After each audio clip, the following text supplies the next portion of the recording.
Eve wondered. Why? Just beyond the cave, night had fully arrived. Snow came down in dizzying swirls. Dark places made it so much easier to be cruel, to exact revenge. Maggie Kennedy O'Keefe. Monday, June 15th, 2020.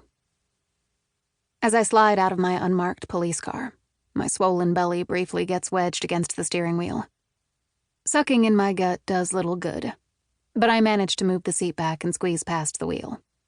I swing my legs out the open door and glance furtively around the parking lot behind the Grotto Police Department to see if anyone is watching. Almost 8 months pregnant with a girl and not at my most graceful, I'm not crazy about the idea of one of my fellow officers seeing me try to pry myself out of this tin can. The coast appears to be clear, so I begin the little ritual of rocking back and forth, trying to build up enough momentum to launch myself out of the driver's seat. Once upright, I pause to catch my breath.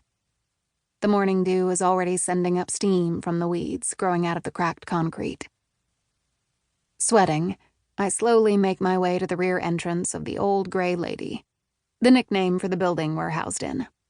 Built in the early 1900s, the first floor consists of the lobby, the fingerprinting and intake center, a community room, interview rooms, and the jail.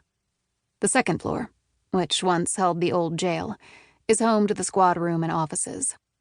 The dank, dark basement holds a temperamental boiler and the department archives. The Grotto Police Department has 16 sworn officers. That includes the chief, 2 lieutenants, a canine patrol officer, 9 patrol officers, a school resource officer, and 2 detectives. I'm detective number 2. I grew up in Grotto, a small river town of about 10,000 that sits among a circuitous cave system known as Grotto Caves State Park, the most extensive in Iowa. Besides being a favorite destination spot for families, hikers, and spelunkers, Grotto is known for its high number of family-owned farms. A dying breed. My husband, Sean, and I are part of that breed. We own an apple orchard and tree farm. Pretty soon we're gonna have to roll you in, an irritatingly familiar voice calls out from behind me. I don't bother turning around.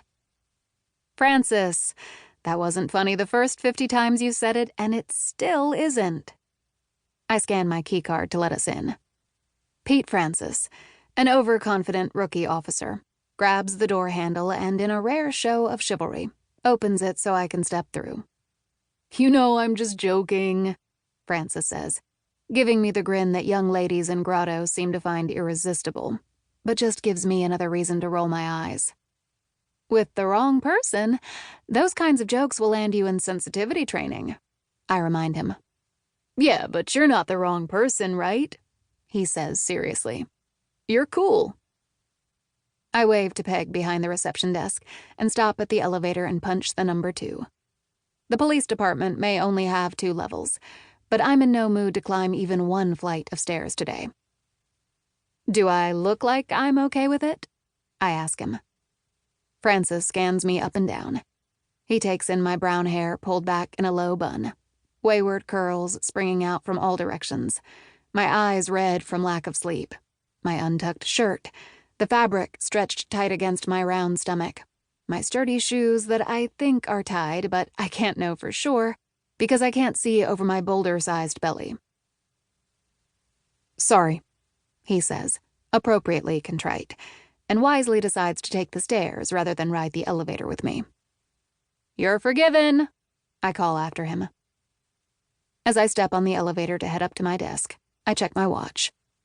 My appointment with the chief is at 8, and though he didn't tell me what the exact reason is for this meeting, I think I can make a pretty good guess. Protocol can't dictate when I have to go on light duty, but 7 months into my pregnancy, it's probably time. I'm guessing that Chief Digby wants to talk with me about when I want to begin desk duty or take my maternity leave. I get it. It's time I start to take it easy. I've either been the daughter of a cop or a cop my entire life, but I'm more than ready to set it aside.